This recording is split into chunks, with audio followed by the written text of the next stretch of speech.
चलिए दोस्तों, UP special का शेष भाग देखते हैं।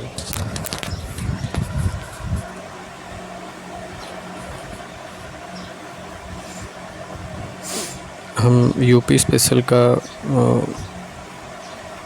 ऐतिहासिक परिदृश्य देख रहे थे। ऐतिहासिक परिदृश्य में ये देखते हैं, पहले ये देख लेते हैं उत्तर प्रदेश में महत्वपूर्ण जैन तीर्थस्थल।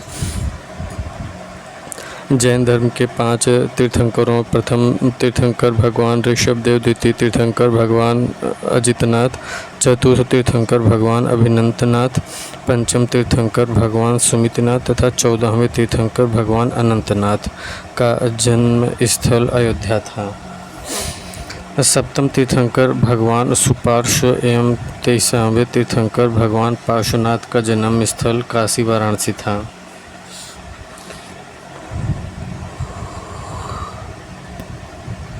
सप्तम तीर्थंकर भगवान सुपार्श्वनाथ एवं 23वें तीर्थंकर भगवान पार्श्वनाथ का जन्म स्थल काशी वाराणसी था।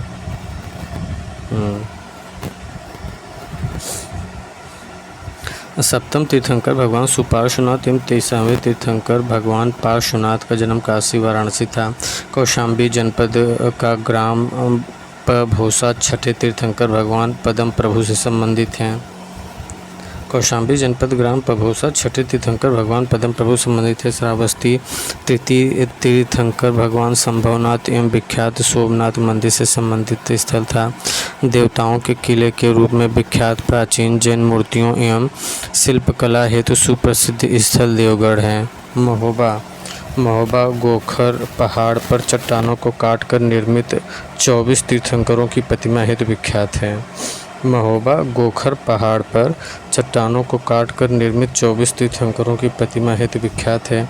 कांकड़ी देवरिया 9वें तीर्थंकर भगवान सुविधिनाथ पुष्पदंत का निवास स्थल था। कांकड़ी देवरिया जो था 9वें तीर्थंकर भगवान सुविधिनाथ या पुष्पदंत का निवास स्थान था।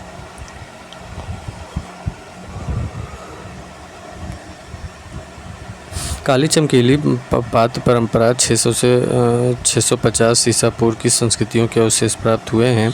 अंतरजी खेड़ा से 1000 ईसा पूर्व के लौह प्रयोग, धान की खेती, वृत्ताकार अग्निकुंड एवं गैरिक तथा कृष्ण लोहित मितभान के साक्ष्य मिले हैं। किससे? अंतरजी खेड़ा से। अंतरजी खेड़ा से शुंगों, कुषाणों और गुप्त शासकों से संबद्ध अवशेष प्राप्त हुए हैं। अंतरजी खेड़ा से शुंगों, कुषाणों तथा गुप्त शासकों से संबद्ध अवशेष प्राप्त हुए हैं। अयोध्या का प्राचीन नाम अयाजसा था। अयोध्या का प्राचीन नाम क्या था? अयाजसा था। बौद्ध परंपरा के अनुसार अशोक ने एक स्तूप का निर्माण अयोध्या में कराया था। अशोक ने एक स्तूप का निर्माण अयोध्या में कराया था। जैन ग्रंथों के अनुसार आदिनाथ सहित 5 तीर्थंकरों की जन्मभूमि अयोध्या थी। जैन तीर्थंकरों के अनुसार आदिनाथ सहित 5 तीर्थंकरों की जन्मभूमि अयोध्या थी। अक्षत्र से मित्र उपाधि वाले राजाओं के सिक्के 200 से 300 ईस्वी में प्राप्त हुए थे। अक्षत्र से मित्र उपाधि वाले राजाओं के सिक्के 200 से 300 ईस्वी में प्राप्त हुए हैं। अक्षत्र के शासक अच्युत को गुप्त नरेश समुद्रगुप्त ने पराजित किया था। अक्षत्र से गुप्तकालीन यमुना की एक मूर्ति प्राप्त हुई है। प्राचीन काल में कन्नौज कानकुब्ज के नाम से प्रसिद्ध था, जहाँ से पहली बस्ती के साक्ष्य उत्तरी काली पालिसदार मृदभांड काल से कुषाण युग तक के प्राप्त हुए हैं। पुष्यभूति शासक हर्षवर्धन के काल 606 से 647 में कन्नौज नगर महोदय श्री अथवा महोदय नगर श्री भी कहलाता था। विष्णु धर्मोत्तर पुराण में कन्नौज को महोदय बताया गया है।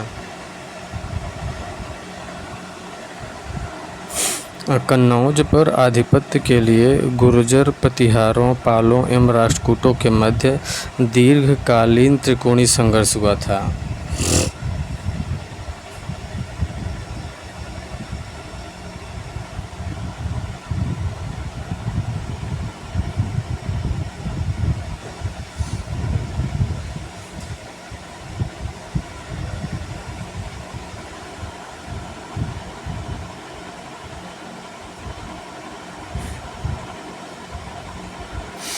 पुष्यभूति शासक हर्षवर्धन के काल में कन्नौज नगर महोदय श्री अथवा महोदय नगर भी कहलाया। विष्णु धर्मोत्तर पुराण में कन्नौज को महोदय बताया गया है। पुष्यभूति शासक हर्षवर्धन के काल 606 से 647 ईस्वी में कन्नौज नगर महोदय श्री अथवा महोदय नगर भी कहलाता था।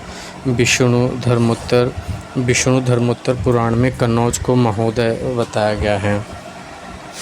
कन्नौज पर आधिपत्य के लिए गुर्जर प्रतिहारों पालों एवं राष्ट्रकूटों के मध्य दीर्घकालीन त्रिकोणीय संघर्ष हुआ था।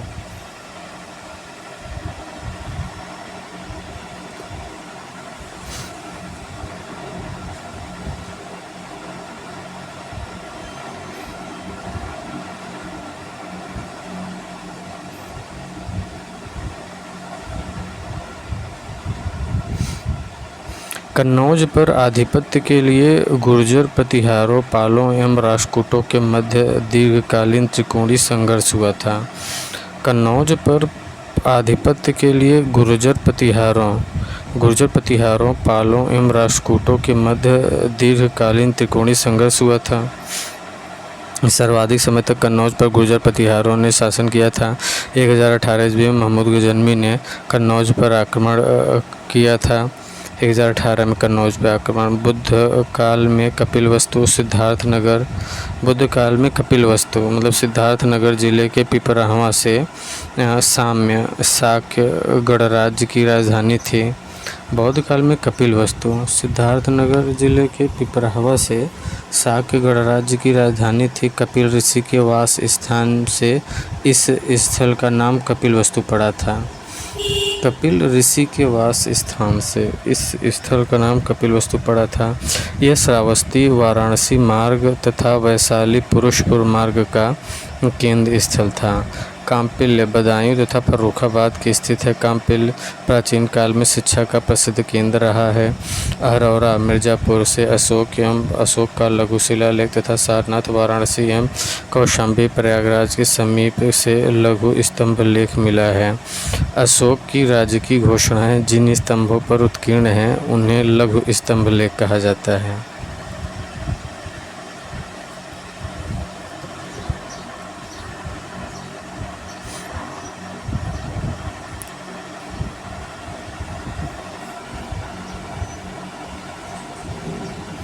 अशोक की राज्य की घोषणाएं जिन स्तंभों पर उत्कीर्ण हैं उन्हें लघु स्तंभ लेख कहा जाता है।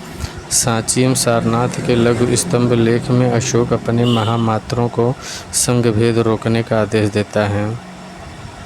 सांची एवं सारनाथ के लघु स्तंभ लेख में अशोक अपने महामात्रों को संघभेद रोकने का आदेश देता है। प्रयाग स्तंभ पर अशोक की रानी कारुआकी द्वारा दान दिए जाने का उल्लेख है। इसे रानी का अभिलेख भी कहा गया है। प्रयाग स्तंभ पर अशोक की रानी कारुआकी द्वारा दान दिए जाने का उल्लेख है। इसे रानी का अभिलेख भी कहा गया है। सोगौरा ताम्रपत्र अभिलेख गोरखपुर में मौर्य काल का यह ताम्रलेख उत्तर प्रदेश के गोरखपुर जनपद से मिला है। सोगौरा ताम्रपत्र लेख गोरखपुर में सगौरा ताम्रपत्र मिला है। मौर्य काल का यह ताम्रपत्र लेख उत्तर प्रदेश के गोरखपुर जनपद में मिला हुआ सगौरा। इस ताम्र लेख से यह पता चलता है कि मौर्य काल में अकाल की स्थिति में जनता को अनाज का वितरण किया जाता था।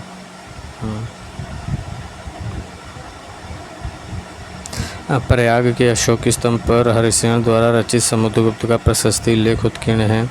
काशी का सर्वप्रथम उल्लेख अथर्ववेद में मिलता है। महाराज के अनुसार इस नगर की स्थापना दिवोदास ने की थी। काशी महाजनपद की राजधानी वाराणसी थी। काशी का सर्वप्रथम उल्लेख अथर्ववेद में मिलता है और महाभारत के अनुसार इस नगर की स्थापना काशी की स्थापना दिवोदास ने की थी। काशी महाजनपद की राजधानी वाराणसी थी।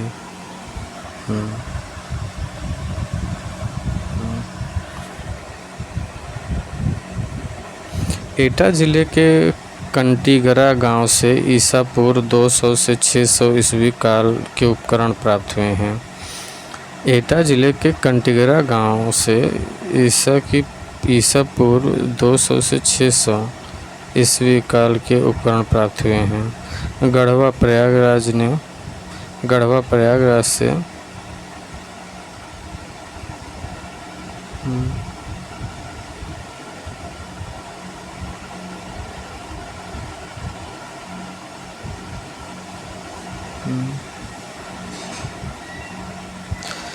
गढ़वा प्रयागराज से कुमारगुप्त प्रथम के 2 शिलालेख तथा स्कंदगुप्त का 1 शिलालेख प्राप्त हुआ है। भीतरी स्तंभलेख गाजीपुर में पुष्यमित्रों और हुड़ों के साथ स्कंदगुप्त के युद्ध का वर्णन है। 1994 में चंदावर के युद्ध में मोहम्मद गोरी ने गढ़वाल नरेश जयचंद कन्नौज को पराजित किया है। देवगढ़ ललितपुर जिला से प्राप्त पुरातात्विक साक्ष्यों से गुप्त काल के विशेष स्थापत्य मूर्तिकला के साक्ष्य मिले हैं। यहाँ के गुप्तकालीन मंदिरों में दशावतार मंदिर उल्लेखनीय है।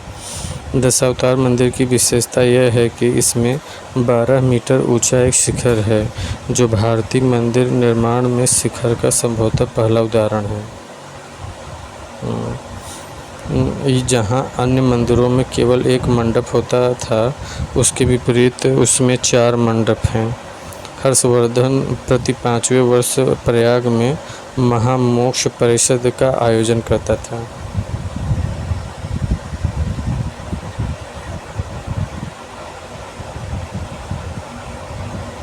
हर्षवर्धन का 628 ईस्वी का ताम्र दान पत्र लेख बांसखेड़ा से प्राप्त हुआ है।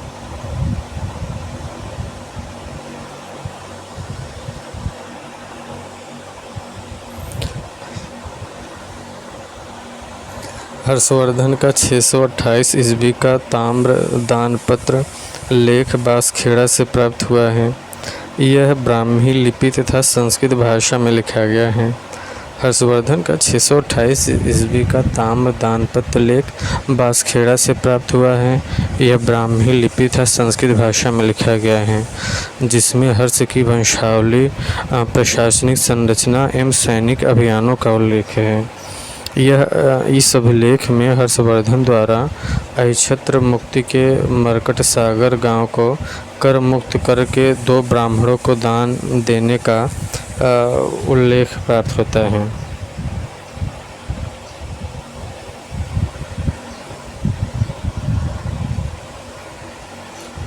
इस अभिलेख में हर्षवर्धन द्वारा अहिच्छत्र मुक्ति के मरकट सागर गांव को कर मुक्त करके 2 ब्राह्मणों को दान में देने का उल्लेख किया है।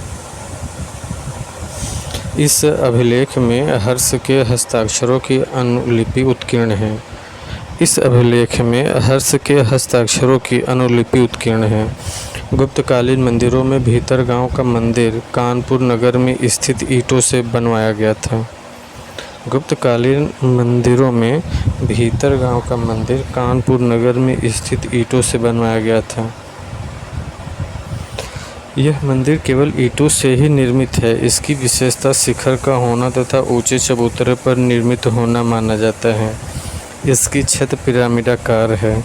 कुषाणों के पूर्वी साम्राज्य की राजधानी मथुरा थी। यहाँ से कुषाणों के सिक्के काफ़ी मात्रा में मिले हैं।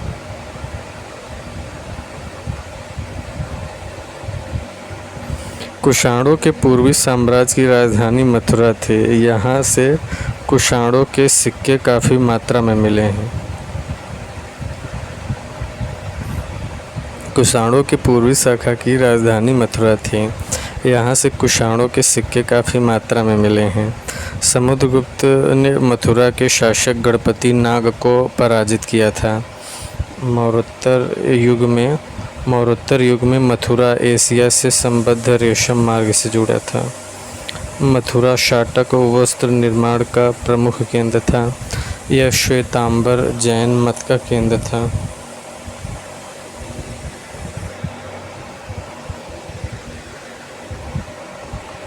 यहाँ बौद्ध मत का सर्वास्तिवादी विचारधारा का उद्भव एवं विकास हुआ। संभवतः मथुरा कला शैली में बुद्ध की प्रथम मूर्ति निर्मित हुई है। मथुरा कला शैली में बुद्ध की प्रथम मूर्ति निर्मित हुई है। 1018 ईस्वी में महमूद गजनवी ने मथुरा के मंदिरों का ध्वंस कर लूटपाट किया। 1670 ईस्वी में औरंगजेब ने मथुरा के कृष्ण मंदिर वीर सिंह बुंदेला द्वारा निर्मित को नष्ट किया था। राजघाट वाराणसी के समीप से उत्तरी काले पॉलिशदार मृदभांड संस्कृति के अवशेष प्राप्त हुए हैं। श्रावस्ती 3 प्रमुख व्यापारिक मार्गों उत्तरापथ, दक्षिणापथ, मध्यस्थ के केंद्र में स्थित होने के कारण राजनीतिक व्यापारिक गतिविधियों का केंद्र बिंदु थे। यहाँ से साहूकार अनाथ पिंडक ने जेतवन महाविहार बौद्धों को अनुदान में दिया था।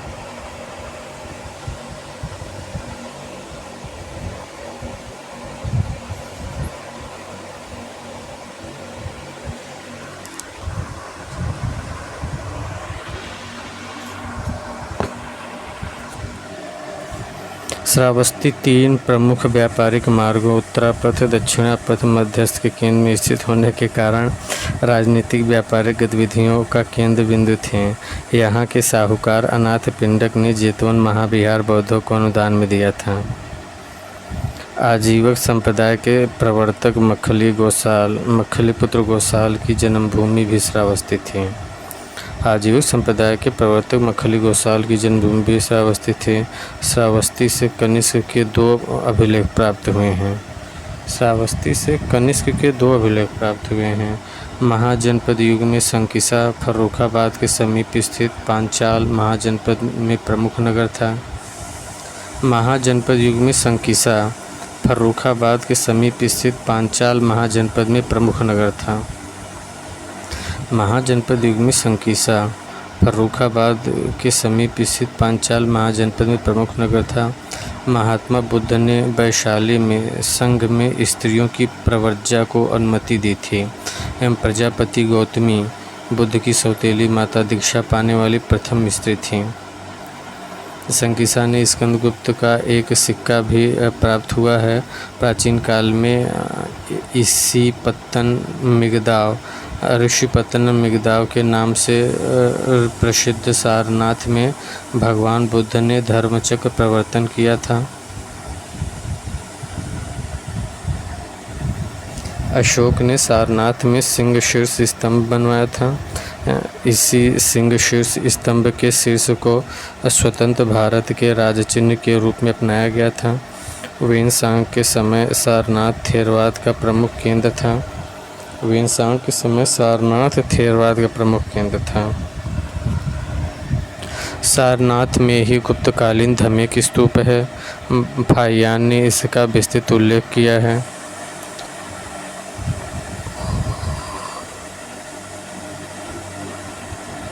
सौगौरा गोरखपुर जिले में स्थित से उत्तरी काले पॉलिशदार मृदभांड संस्कृति के अवशेष प्राप्त हुए हैं।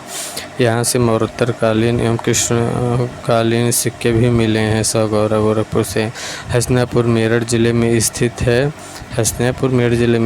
से ऊपरी गंगा घाटी और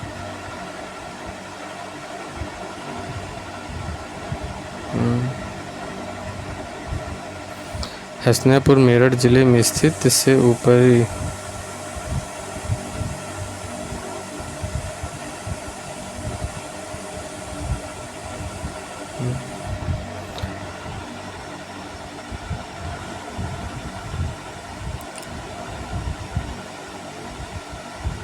हस्तिनापुर के उत्खनन में मौर्योत्तरकालीन प्रस्तर प्रतिमाएं, मथुरा के दत्तवंशी शासकों के सिक्के, कुषाणों के सिक्के, यौधियों की मुद्राएं प्राप्त हुई हैं। हस्तिनापुर की स्थापना हस्तिन नामक शासक ने किया था।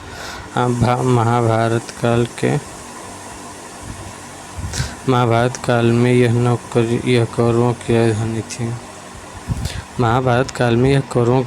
थी। हड़प्पा कालीन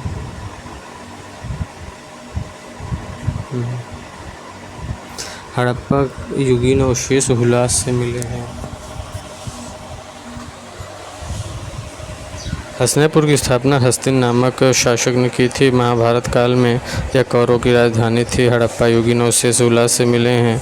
हुलास खेड़ा से कुषाण काल से गुप्त काल तक के भौतिक अवशेष प्राप्त हुए हैं। हुलास खेड़ा से कुषाण काल से गुप्त काल तक के भौतिक अवशेष प्राप्त हुए हैं। यहाँ से कुषाण कालीन 200 मीटर लंबी सड़क, सुनियोजित जल निकासी व्यवस्था, कार्तिकेय की स्वर्ण प्रतिमा, चांदी के आहत सिक्के तथा कुषाणों के ताम्र सिक्के मिले हैं। वहीं से गुप्तकालीन दुर्ग के भग्नावशेष, तांबे चांदी के सिक्के, गुप्त लिपि में उत्तीर्ण मुहरें, हाथी दांत की कंघी तथा मोहर छापे प्राप्त हुई हैं। मध्यकाल महत्वपूर्ण बिंदु 831 में महोबा में चंदेलों ने अपनी राजधानी स्थापित किया था। चंदेलों का राज्य जागभुक्ति जुझौती के नाम जाना जाता है। आगरा की स्थापना सुल्तान सिकंदर लोदी ने 1504 में किया था। आगरा 1504 मध्यकाल में राजस्थान था। दक्षिण में मालवा की ओर जाने वाले मार्ग पर स्थित होने के कारण आगरा राजनीतिक, आर्थिक, व्यापारिक महत्व शामिल था। गुप्तकालीन, मुगलकालीन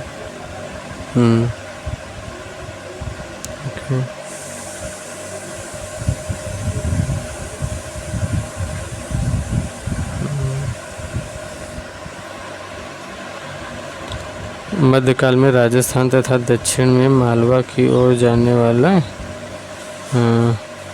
मध्यकाल में राजस्थान तथा दक्षिण मालवा की ओर जाने वाले मार्ग पर स्थित होने के कारण आगरा राजनीतिक क्षेत्र है। मुगल काल में आगरा शिक्षा का प्रमुख केंद्र था। आगरा के समीपवर्ती क्षेत्रों में मुगल काल में नील की खेती होती थी। आगरा के सिकंदरा नामक स्थान पर जहांगीर के काल में अकबर के मकबरे का निर्माण कराया गया है। आगरा के सिकंदरा में अकबर का मकबरा जहांगीर काल में, यह मकबरा बगीचे में स्थित है। आगरा यमुना नदी के तट पर स्थित है। आगरा यमुना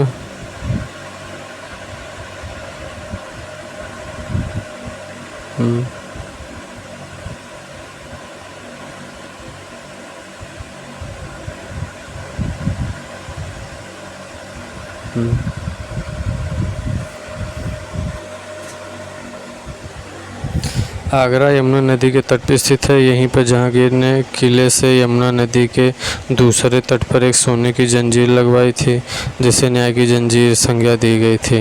न्याय चाहने वाले कोई भी फरियादी जंजीर को खींचकर बादशाह से न्याय की गुहार लगा सकते हैं।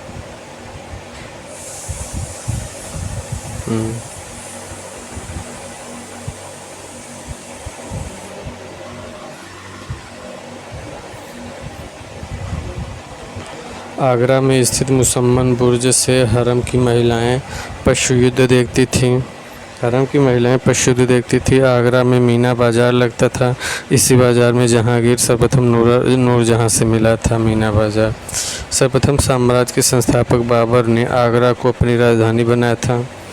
सर्वप्रथम मुगल साम्राज्य के संस्थापक बाबर ने आगरा को अपनी राजधानी बनाया था। आगरा के किले का निर्माण अकबर ने करवाया था।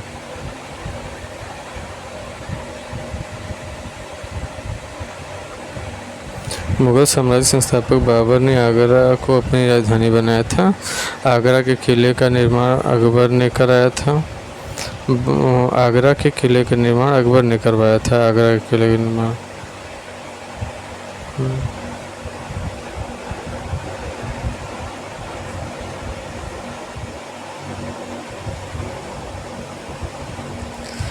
आगरा के किले का निर्माण अकबर ने कराया था। आगरा के किले का निर्माण अकबर ने करवाया था। आगरा के किले का निर्माण अकबर ने करवाया था। नूरजहां ने आगरा में अपने पिता इत्माद-उद-दौला का नूरजहां ने आगरा में अपने पिता इत्माद-उद-दौला का मकबरा बनवाया था। यह मकबरा श्वेत संगमरमर से निर्मित किया गया था और इसमें अलंकरण के लिए पीतल दुर्गा शैली का प्रयोग। शाहजहां द्वारा निर्मित आगरा का ताजमहल एवं मोती मस्जिद स्थापना कला की श्रेष्ठता के प्रतीक हैं। यूरोपियन यात्रियों राल्फ फिंच एवं बर्नियर ने आगरा के वैभव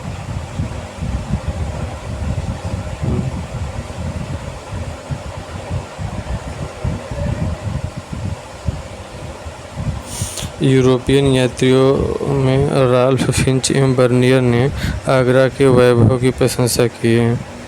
यूरोपियन यात्रियों में राल्फ फिंच एवं बर्नियर ने आगरा के वैभव की प्रशंसा की है। और सल्तनत काल में कड़ा प्रयागराज के निकट गंगा तट पर स्थित महत्वपूर्ण था। सुल्तान जलालुद्दीन खिलजी के समय कड़ा का सूबेदार अलाउद्दीन खिलजी थे।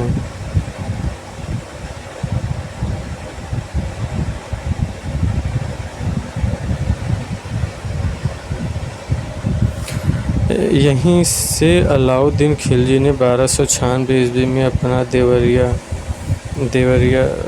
अभियान संपन्न किया। 1296 ईस्वी में अलाउद्दीन तुलसी ने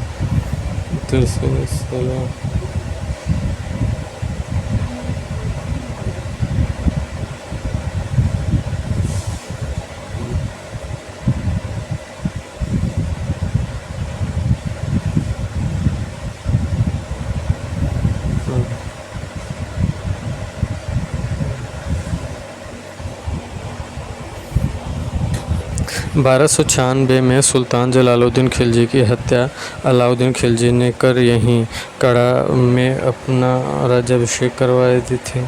खिलजी यहीं पे करवाया था और कड़ा में ही एटा जनपद के स्वर्गद्वारी की स्थापना मोहम्मद सिंह ने किया। उसके बाद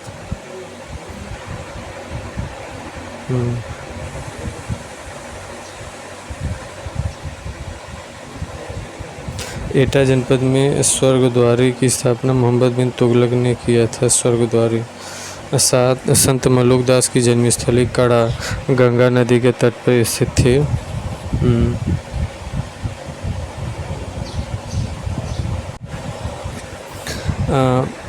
12वीं शताब्दी के पश्चात कालिंजर तुर्कों, अफगानों और मुगलों के आक्रमण से प्रभावित था।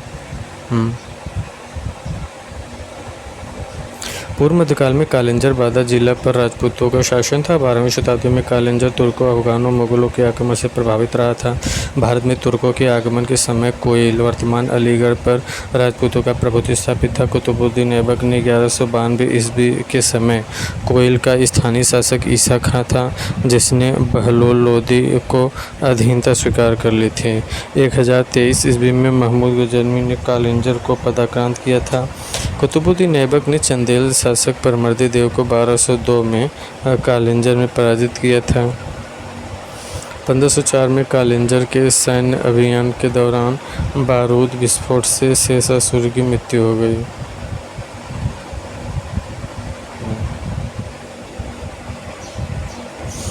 बारहवीं शताब्दी के अंत में कुतुबुद्दीन ऐबक ने कालपी को दिल्ली सल्तनत का अंग बना दिया था।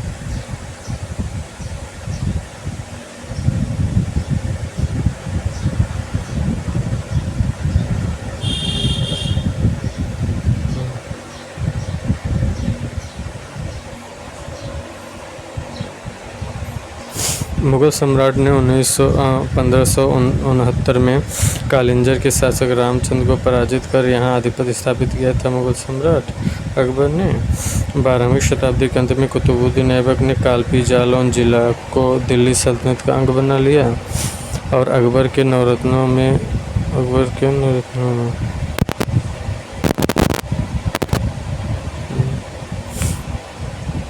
12वीं शताब्दी के अंत में कुतुबुद्दीन ऐबक ने कालपी जालौन को दिल्ली सल्तनत का अंग बना लिया था। 12वीं शताब्दी के अंत में कुतुबुद्दीन ऐबक ने कालपी जालौन को 12वीं शताब्दी के अंत में कुतुबुद्दीन ऐबक ने कालपी जालौन को दिल्ली सल्तनत का अंग बना लिया था। अकबर के नवरत्नों में शामिल बीरबल कालपी के थे। यहाँ से बीरबल का रंगमंच, मुगल कालीन, टकसाल अवशेष भी प्राप्त हुए। बीरबल का रंगमहल का गजनी 1959 ईस्वी में औरंगजेबों के 1659 ईस्वी में औरंगजेब ने खजुराहो फतेहपुर के युद्ध में शाह शुजा को पराजित कर उत्तराधिकारी युद्ध में निर्णायक सफलता प्राप्त किया था। कौन? औरंगजेब ने खजुआ या फतेहपुर में है खजुआ युद्ध या खजवा का युद्ध फतेहपुर में है युद्ध में शाहजहां को पराजित कर उत्तराधिकार युद्ध में निर्णायक सफलता प्राप्त की 1667 में। औरंगजेब ने पृथ्वीराज चौहान के समय गढ़कुंडार का चंदेल शासक परमाल था, जिसे पराजित कर पृथ्वीराज चौहान ने यहाँ अधिकार कर लिया।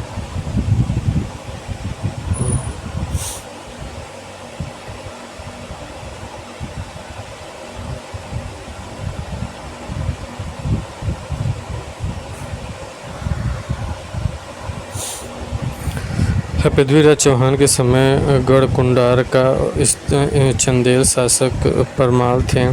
पृथ्वीराज चौहान के समय गढ़कुंडार का चंदेल शासक परमाल थे, जिसे पराजित कर पृथ्वीराज तृतीय ने यहाँ अधिकार प्राप्त किया था। पृथ्वीराज के बद्रीनाथ तेज सिंह ने गढ़मुक्ता में चंदेल शासक परमाल थे, जिसे पराजित कर पृथ्वीराज चौहान ने यहाँ अधिकार कर लिया था। पृथ्वीराज चौहान के समय गढ़कुंडार का चंदेल शासक परमाल था, जिसे पराजित कर पृथ्वीराज ने अपने अधिकार में कर लिया था।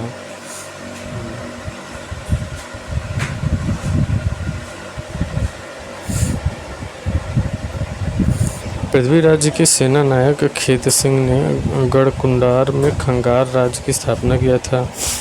सुल्तान बलबन के समय गढ़कुंडार पर बुंदेलों के अधिकार कर लिया था, जो 1531 ईस्वी तक उसकी राजधानी थी। 14वीं शताब्दी में चुनार पर चंदेलों का शासन स्थापित किया था और मुगल सम्राट बाबर ने चुनार पर स्थापित कर दिया। मुगल सम्राट बाबर ने चुनार पर अधिकार स्थापित किया था। बाबर ने शेर शाह सूरी के दमन के क्रम में बुंदेलखंड ने चारों चुनाव के किले घेराबंदी की थी, परंतु औरंगजेब ने चुनार पर आक्रमण न करके अपना नियंत्रण स्थापित करने में सफलता प्राप्त की। परंतु शेर शाह ने चुनार पर अपना नियंत्रण स्थापित करने में सफलता प्राप्त की चुनार में। और उधर सुल्तान फिरोज शाह ने तुगलक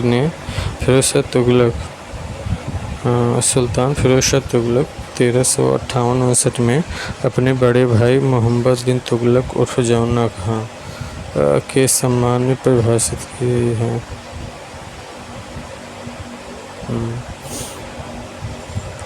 सुल्तान में फिरोज शाह तुगलक ने 1358-59 में अपने बड़े भाई मोहम्मद तुगलक उर्फ जौना खां के सम्मान में जौनपुर की स्थापना की।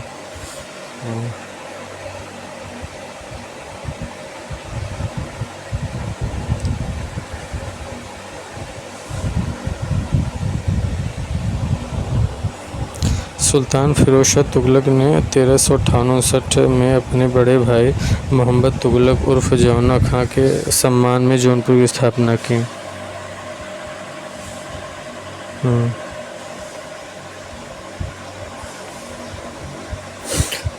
कब 1358-59 में मोहम्मद बिन तुगलक जौना खां की यादगार जौनपुर। तुगलक वंश के पतन के दौरान जौनपुर मलिक हुसैन सरकी के नेतृत्व में 1394 ईस्वी में स्वतंत्र हो गया और सरकी सुल्तान की जौनपुर में स्थापना की। तुगलक वंश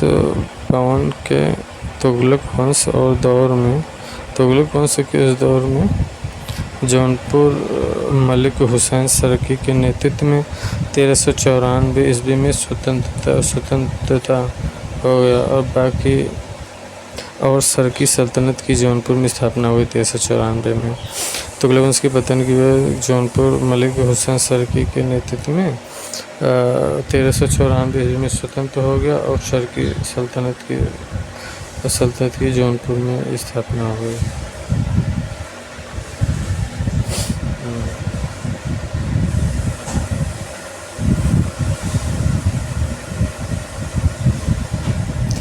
सरकी सल्तनत के दौरान जौनपुर को सिराज ए हिंद कहा जाता था। सरकी सल्तनत के दौरान जौनपुर को सिराज हिंद कहा जाता था और 1613 ईस्वी में ओरछा शासक वीर सिंह बुंदेला ने झांसी की स्थापना की थी 1613 में। 1732 में जौनपुर जैतपुर युद्ध के बाद झांसी 1613 ईस्वी में ओरछा शासक वीर सिंह बुंदेला ने झांसी की स्थापना की थी। 1613 में ओरछा शासक वीर सिंह बुंदेला ने झांसी की स्थापना किया था। 1732 में जैतपुर युद्ध के बाद झांसी को ओरछा के शासक छत्रसाल ने पेशवा बाजीराव प्रथम को सौंप दिया था।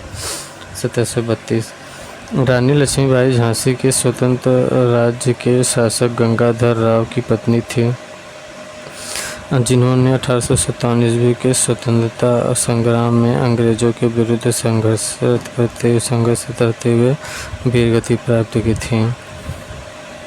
झांसी में लक्ष्मीबाई का महल, महादेव महल और बेहदी बाग भी विद्यमान है।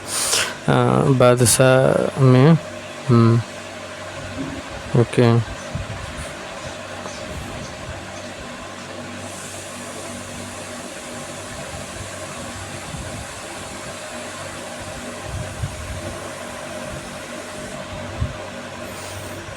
अकबर फतेहपुर सीकरी आगरा के निकट को शेख सलीम चिश्ती के कारण पवित्र भूमि मानता था और सलीम जहांगीर का जन्म फतेहपुर सीकरी में शेख सलीम के खानकाह में हुआ था।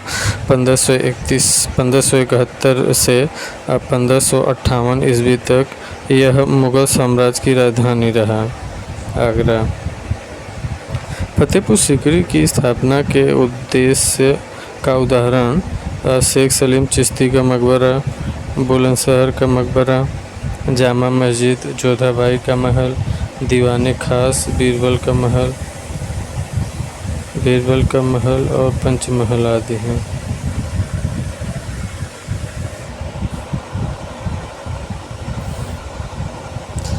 अनंत काल में बदायूं सर्वाधिक महत्वपूर्ण एकता थी। सुल्तान बनने से पूर्व इल्तुतमिश यही का इक़्तिदार था। सूफी संत शेख निज़ामुद्दीन औलिया का इतिहासकार महमूद कादिर बदायूनी का संबंध बदायूं से था। सूफी शेख निज़ामुद्दीन औलिया एवं इतिहासकार अब्दुल कादिर बदायूनी का संबंध बदायूं से था। बदायूं दिल्ली के लखनौती व्यापारिक मार्ग का प्रमुख केंद्र था। बदायूं दिल्ली लखनौती व्यापारी मार्ग का प्रमुख केंद्र था। बदायूं इतिहास का जियाउद्दीन बरनी कहते हैं कि बुलंदशहर जिले में स्थित एक रन का निवासी नहीं है।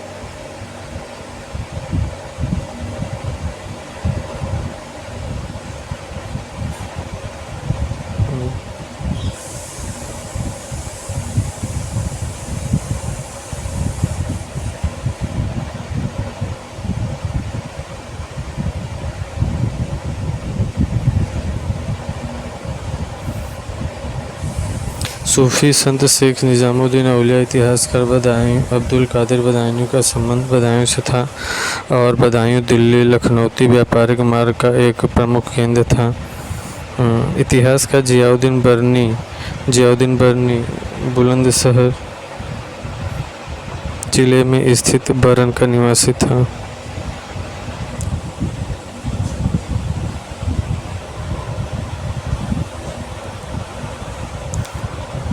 बदायूं दिल्ली लखनौती व्यापारिक मार्ग का प्रमुख केंद्र था। इतिहासकार जियाउद्दीन बरनी बुलंदशहर जिले में स्थित बरन का निवासी था।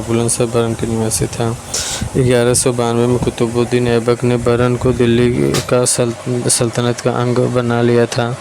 इसे कुतुबुद्दीन ऐबक ने बरन को दिल्ली का अंग बना लिया था 1192 में।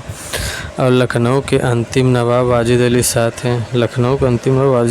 थे। जिन्हें 1856 ईस्वी में अंग्रेज़ों ने पदच्युत कर अवध को ब्रिटिश साम्राज्य में स्थापित कर दिया।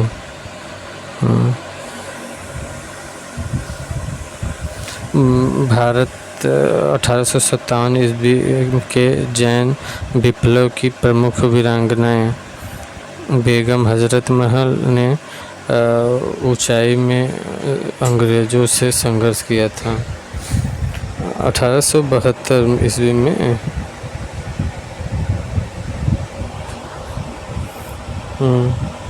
यहाँ की इमारतों में बड़ा इमामबाड़ा, भूल भुलैया, छत्तर मंदिर आदि प्रमुख हैं।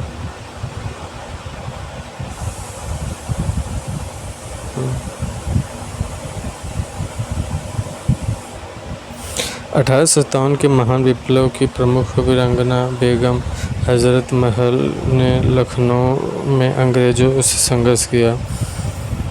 औरंगजेब के विरुद्ध विद्रोह करके जाट नेता बदन सिंह एवं सूरजमल ने अपने उत्तराधिकारी का उत्तरपूर्व किया।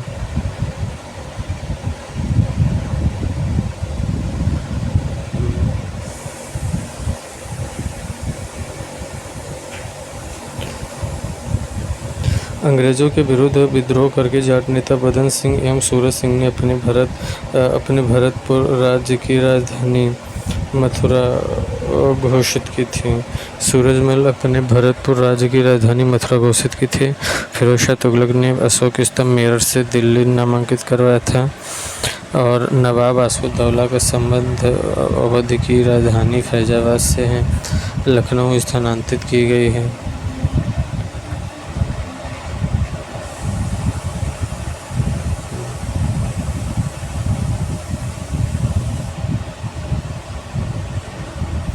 संभल सल्तनत काल में एक महत्वपूर्ण इक्ता के रूप में चर्चित था। संभल का क्षेत्र हुमायूं अपने बड़े भाइयों अस्करी के हिंदाल में है।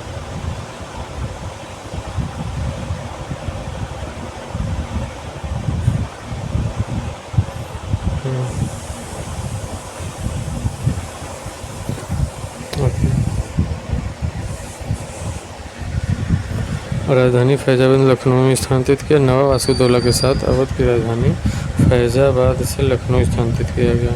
सभी सल्तनत काल में महत्वपूर्ण एकता के रूप में चर्चित था और संभल का क्षेत्र हुमायूं ने अपने भाई क्षेत्र अस्करी को हिंदाल में दिया।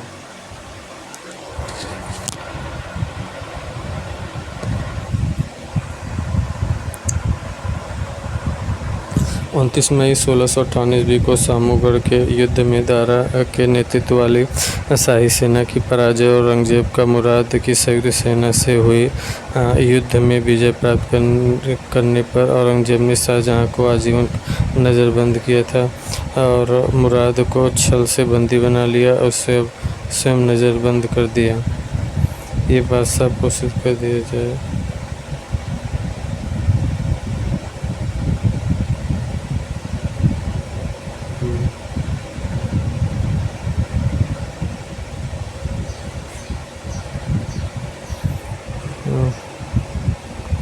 औरंगजेब ने 29 मई 1658 ईस्वी को सामूगढ़ के युद्ध में दारा के नेतृत्व में शाही सेना की पराजय और औरंगजेब व मुराद की संयुक्त सेना से हुई थी।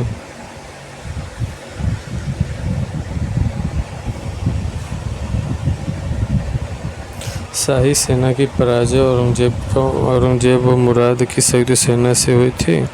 युद्ध में विजय प्राप्त करने पर औरंगजेब ने शाहजहां को आजीवन नज़रबंद किया था और मुराद को दिल से छू लिया था।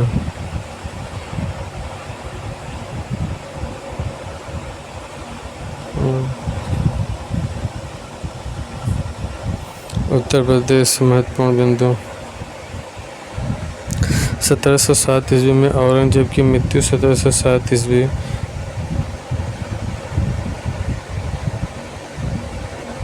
उत्तर मध्यकाल महत्वपूर्ण बिंदु। 1707 में औरंगजेब की मृत्यु से 1757 ईस्वी में प्लासी के युद्ध तक वर्तमान उत्तर प्रदेश में 5 स्वतंत्र राज्य स्थापित करने हेतु था। मेरठ तथा बरेली जिले के ऊपर में नाजिया खान नामक पठान देना राज्य था। मेरठ था बरेली के उत्तर में नाजिब खान नामक पठान नेता का राज्य था। दोआब क्षेत्र में रोहेलों के अंतर्गत रोहेलखंड का राज्य स्थापित था। रोहेलखंड के मध्य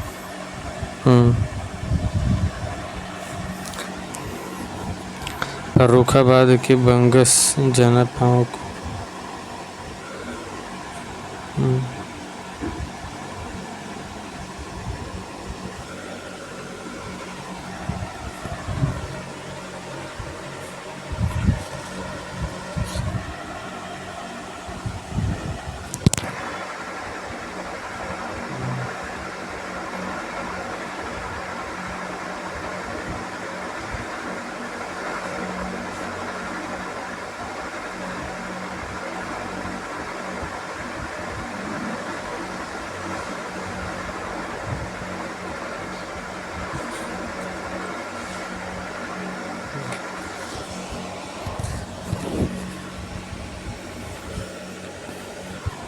बुंदेलखंड पर मराठों का आधिपत्य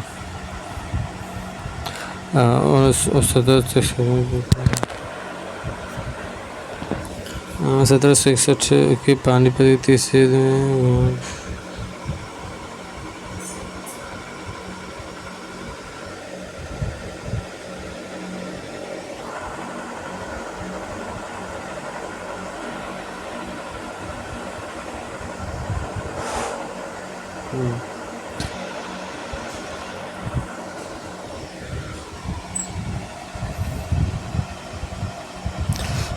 ईस्वी में पानीपत के तीसरे युद्ध में मराठों जाटों राजपूतों की पराजय ने बक्सर की 1764 में ईस्ट इंडिया कंपनी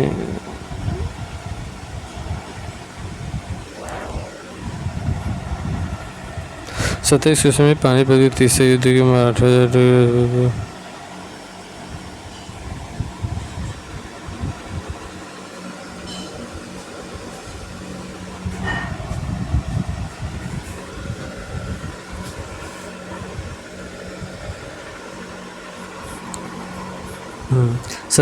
के पानीपत के तीसरे युद्ध में मराठों जाटों राजपूतों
1761 के पानीपत के तीसरे युद्ध में मराठों, जाटों और राजपूतों की पराजय ने तथा बक्सर के युद्ध 1764 में ईस्ट इंडिया कंपनी द्वारा अवध के नवाब शुजाउद्दौला, बंगाल के पूर्व नवाब मीर कासिम था मुगल सम्राट शाह आलम द्वितीय को पराजित कर उत्तर भारत का भाग निर्धारित किया। 1765 में अंग्रेजों एवं मुगल शासक शाह आलम द्वितीय के बीच इलाहाबाद की संधि हुई और 1765 में 1772 तक ईस्ट आलम औरंगजेबों के अंग्रेजों के संरक्षण में 1765 से 72 ईस्वी में तक शाह आलम अंग्रेजों के संरक्षण में इलाहाबाद में रहा। 1772 ईस्वी में मराठों के संरक्षण में चला गया।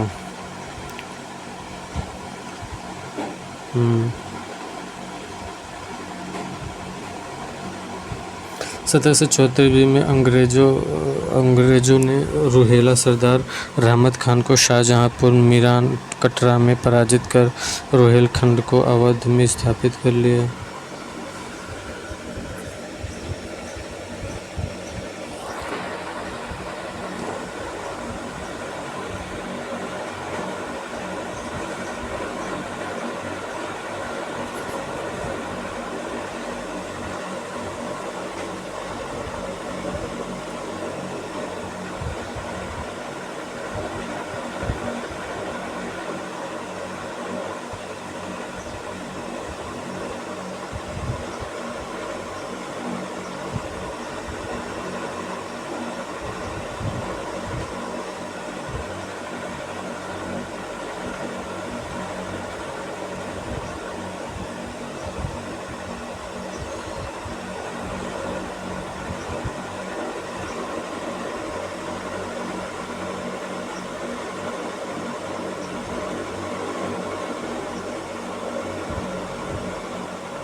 सत्रह सौ 1775 ईस्वी में शुजाउद्दौला की मृत्यु के पश्चात आसफुद्दौला अवध का नवाब बना। आसफुद्दौला ने अंग्रेजों से फैजाबाद की संधि 1775 ईस्वी में कर बनारस का क्षेत्र अंग्रेजों को दे दिया। कौन? आसफुद्दौला ने।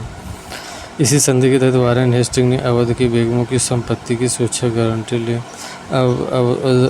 अदाउद्दौला ने मुहर्रम मनाने के लिए बहराइच का बड़ा इमामबाड़ा आसफुद्दौला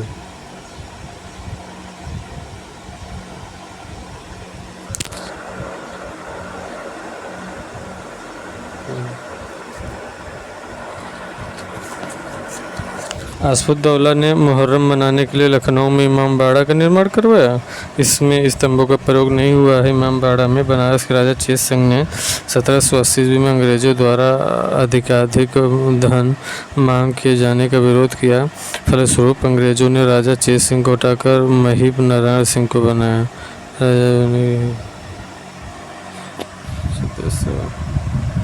1797 में आसफुद्दौला की मृत्यु के पश्चात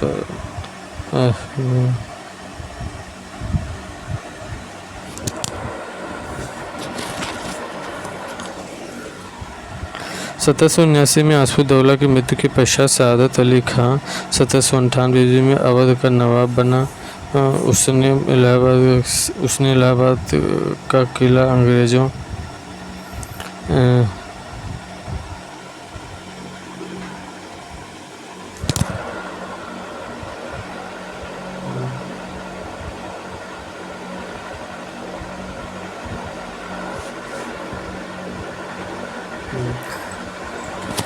1797 में आसफुद्दौला की मृत्यु के पश्चात सआदत अली खां 1798 में अवध का नवाब बना। इसने इलाहाबाद का किला अंग्रेजों को सौंप दिया।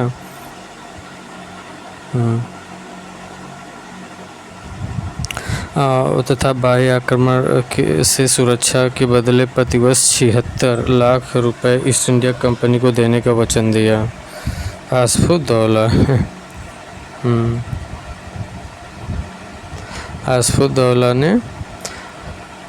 की मृत्यु के पश्चात सआदत अली खां 1798 में अवध का नवाब बना। उसने इलाहाबाद का किला अंग्रेजों को दे दिया। कौन? सआदत अली खां। सआदत अली खां जो है सौंप दिया गारंटी अंग्रेज़ों को। बाह्य आक्रमण से सुरक्षा के बदले प्रतिवर्ष 76 लाख रुपए ईस्ट इंडिया कंपनी को देने का वचन 1801 में। 1803 में लॉर्ड लेक ने मराठों को पराजित कर अलीगढ़ आगरा का अधिकार कर लिया। 1803 में लॉर्ड लेक ने मराठों को पराजित कर अलीगढ़ एवं आगरा पर अधिकार कर लिया। लॉर्ड लेक ने 1808 ईस्वी में अवध के नवाब सआदत अली खान ने सुरक्षा की गारंटी के बदले गोरखपुर, रुहेलखंड, इलाहाबाद, फतेहपुर और कानपुर, इटावा एवं एटा के क्षेत्र में अंग्रेज़ों को प्रदान कर दिए थे। 1808 में अवध के नवाब सआदत अली खान ने सुरक्षा की गारंटी के बदले में सआदत अली खान ने सुरक्षा गारंटी के बदले में 1808 में गोरखपुर, रुहेलखंड, इलाहाबाद, फतेहपुर, कानपुर, इटावा, एटा अंग्रेज़ों को प्रदान कर दिए थे। 1836 में इस प्रांत का नाम उत्तर पश्चिमी प्रांत कर दिया गया तथा उस समय उस प्रांत में अंग्रेज़ों तथा अजमेर के क्षेत्र भी सम्मिलित थे। 1836 इस प्रांत का नाम उत्तरी पश्चिमी प्रांत रख दिया गया था। इस समय उस प्रांत में दिल्ली तथा अजमेर क्षेत्र भी सम्मिलित थे।